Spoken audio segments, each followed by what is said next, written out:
शिवसेनेमध्ये दुसऱ्यांदा फूट झाली. 6 खासदार एकनाथ शिंदेसोबत गेले. लोकशाहीचा खून केला असं मी म्हणेल. दुर्दैवी घटना आहे. मतदार हा एका विचाराला मतदान करत असतो आणि तुम्ही 360चा अँगल घेऊन परत येऊन जर दुसरीकडे विरोधकांना जर मदत करत असाल, ह्या संपूर्ण 6 खासदारांनी या मतदारांचा, त्यांच्या कार्यकर्त्यांचा, त्यांच्या पक्षाचा विश्वासघात केलाय. आपल्यासोबत शिवसेना उद्धव ठाकरे पक्षाचे मराठवाड्यातील नेते तथा माजी खासदार शिवाजीराव माने हे आपल्यासोबत आहेत. शिवसेनेमध्ये दुसऱ्यांदा फूट झाली आणि या दुसऱ्या फुटीमध्ये 6 खासदार हे एकनाथ शिंदेसोबत गेलेत. तुम्ही ह्या सगळ्या घटनाक्रमाकडे कसं पाहता? कारण पहिल्यांदा आमदार फुटले, एकनाथ शिंदे वेगळे गेले आणि आता पुन्हा खासदार फुटून हे त्यांच्यासोबत गेलेले आहेत. हा लोकशाहीचा खून केला असं मी म्हणेल. खरं म्हणजे ही दुर्दैवी घटना आहे आणि लोकशाहीला मारक तर आहेतच आहे ही घटना. अशा प्रकारे तुम्ही जर एका मतदार हा एका विचाराला मतदान करत असतो आणि तुम्ही 360चा अँगल घेऊन परत येऊन जर दुसरीकडे विरोधकांना जर मदत करत असाल, तर मला वाटतं ह्या संपूर्ण 6 खासदारांनी या मतदारांचा, त्यांच्या कार्यकर्त्यांचा, त्यांच्या पक्षाचा विश्वासघात केलाय, एवढंच मी या प्रसंगी म्हणू शकेल. आणि मला नाही वाटत की लोकांना आता खरं म्हणजे एवढा उभं आला या फुटाफुटीचा आपण पाहतोय. आणि ही सगळं दुर्दैवानं एकनाथ शिंदेच का करत आहेत? त्यांना कुठली याच्यामधनं आसुरी आनंद त्यांना मिळतोय? ज्या पक्षानं तुम्हाला मोठं केलंय, लहानाचं मोठं केलंय, त्यांचेच तुम्ही आमदार फोडता, त्यांचेच खासदार फोडता. कशामुळं? आणि ही सगळी ताकद पैशाची आहे हो. ही सगळी मस्ती त्यांना पैशाची आलेली आहे आणि पैशाच्या जोरावर हे लोकशाहीचा सत्यानाश करायला निघायला लागलेत आणि नाव लोकशाहीचं घेतात. आम्हाला जनाधार मिळालाय, असं मिळालंय. आता भाजपही त्याच्यासोबत भरडला चाललंय. भाजप काय म्हणतं की नाही म्हणे यांनी बाळासाहेबांचा विचार सोडून दिला, बाळासाहेबांचा विचार सोडल्यामुळं आज हे शिवसेनेला दिवस आलेत. मग बाळासाहेबांचा विचार जर शिवसेनेने सोडला, उद्धव साहेबांनी सोडला, तर तुम्ही काय केलं होतं? तुम्ही सत्तेसाठी तेच केलं ना. मेहबूबा मुफ्तीच्या सोबत तुम्ही का म्हणून गेला होतात? तिथं पाक धार्जिनी आहे, पाकिस्तान पाकिस्तानी आहे. तिच्यासोबत बसायला भाजपाला लाज नाही वाटली? मायावती सोबत कोण गेलं होतं? मायावती सोबत 6 महिना तुम 6 महिना आप, अशा पद्धतीचं सरकार त्यांनी 6-6 महिन्याचं चालवलं. हे कशासाठी केलं? सत्तेसाठीच ना.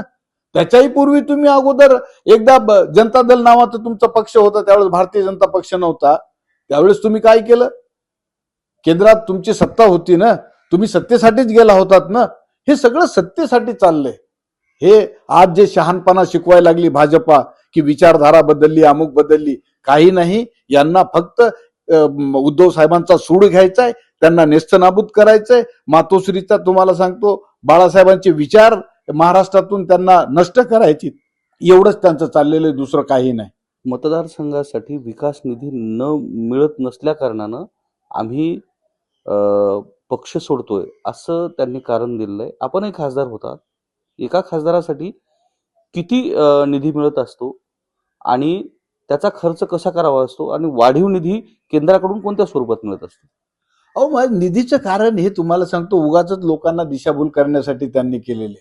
खासदारांना 5 कोटीचा दरवर्षी निधी मिळतो.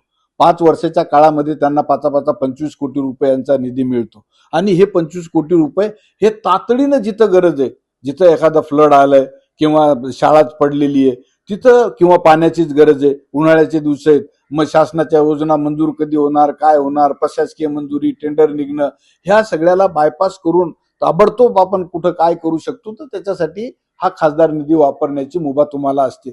परंतु हे निधीचं कारण चुकीचं आहे. निधी मला सांगा, मग तुम्ही खासदार होतात, आमचेही खासदार सांगायला लागलेत, नागेश पाटील आष्टीकर, की मी विकासासाठी गेलो. तुम्ही होता ना त्या मतदारसंघाचं प्रतिनिधित्व केलं ना हातगावचं, कुठला विकास केलाय हो? काय असं तिथं उजेड पाडलाय तुम्ही? काय केलंय काय तुम्ही? हे सगळे आता लोक प्रश्न विचारणार आहेत. आणि आमच्या हिंगोली लोकसभा मतदारसंघामध्ये अहो एवढं पीक आलंय लोकप्रतिनिधींचं, तिथंच एक राज्यसभेचा खासदार, तिथंच एक लोकसभेचा खासदार, तिथंच विधान परिषदेचे 2 आमदार आणि पहिले आमदार, या सगळ्यांचा निधी जर आपण जर मोजला तर तुम्हाला सांगतो आमच्या कयादू नदीला पाणी कमी आणि यांचा निधी जास्त, अशी परिस्थिती आहे. कुठे चालला हा निधी? ह्यांनी मला सांगा, हे आपले 3 खासदार होते मराठवाड्यातले जे फुटलेत 6 पैकी, एखाद्यानं तरी तोंड कधी लोकसभेमध्ये विकासासाठी उघडलंय का? त्यांनी कुठली मागणी केली का? एखाद्यानं IIT मागितली का? AIMS मागितलं का? अजून एखादं रेल्वेचं डिव्हिजन मागितलं का? केंद्राच्या अजून काही योजना मागितल्यात? केंद्र सरकार हा निधी देत नसतो. केंद्राचा निधी थेट राज्यांना जातो आणि तो राज्यांच्या अखत्यारीत एक्झिक्युटिव्ह बॉडी ज्याची जो पैसा खर्च करण्याची जबाबदारी ही राज्याची असते. राज्य ते खर्च करत असते. केवळ काही प्रमाणात थोडंसं हे नवीन आता नितीन गडकरी साहेब आले तेव्हापासून त्यांनी रस्त्याला, तुम्ही खासदार आहेत तर बाबा तुम्हाला लोकांना सांगता आलं पाहिजे की मग ते त्या रिपेअरिंगच्या नावाखाली, केंद्रीय निधीच्या नावाखाली त्यांनी काही निधी हा 22 कोटी प्रत्येक खासदारांना दिलेला आहे. एवढाच निधी दिला जातो, दुसरा कुठलाच निधी खासदारांना नसतो. आता मग मला सांगा, यांनी साधी गोष्ट करावी. अरे तुम्ही तर शिकलेले नाहीत, सवरलेले नाहीत, तुम्ही एखादं केंद्रीय विद्यालय तिथं मागा ना. का मागत नाहीत? हिंगोलीला आहे का केंद्रीय विद्यालय? अशा मागण्या तुम्ही करा ना, जे की आमच्याकडे नाही आहेत, ज्या केंद्रामधून आपल्याला मिळू शकतात. तुमच्या मागण्या काय चालल्यात? आम्हाला डीपी मागितलं तर डीपी देऊ शकत नाही. डीपी मागायसाठी तुम्हाला खासदार केलंय का लोकांनी? अरे तिथं तिथल्या आमदाराचं काम आहे. तिथं बाबूराव आहेत ना पहिल्यांदा बसलेला, तिथं ते देईल ना त्याचं काम, ते करील. तुम्ही त्याचं काम कशाला करायला लागलेत? तुम्हाला निवडून दिलंय, तुम्ही अधिकारी आहात आणि एका चपराशाचं काम तुम्ही करायला लागलेत का? डीपी देणं. तर ह्या सगळ्या गोष्टीमध्ये शेड्यूल 10 मध्ये 2003 मध्ये जे बदल केला, त्यानंतर हे जे पक्षांतर चा जो मुद्दा आहे आणि त्या गोष्टी त्या सोप्या झाल्यात. शेड्यूल 10 आणखी कडक होणं अपेक्षित नाही का, जेणेकरून ही फोडाफोडी थांबेल? ही पळवाट त्यांनी शोधून काढलेली. शेड्यूल 10 मध्ये रिस्ट्रिक्ट केलेलं आहे तुम्हाला, आणि तुमच्या घटनेचं कलम 102 आणि 191 स्पष्ट सांगतंय की अशा पद्धतीनं तुम्ही पक्षांतर करू शकत नाही. आता हे काय झालंय, काही वेळेस सुप्रीम कोर्टानं सुद्धा वेगवेगळे निर्णय या संदर्भात दिलेत आणि पेंडिंग राहिलेत. त्याच्यामुळं ह्यांना ही या ठिकाणी ही एक संधी मिळालेली आहे, पळवाट मिळालेली आहे, आणि त्या पळवाटेचा फायदा ही मंडळी या ठिकाणी घ्यायली. निश्चितपणे तुम्ही खरं म्हणजे ह्याच्यामध्ये बदल केला पाहिजे.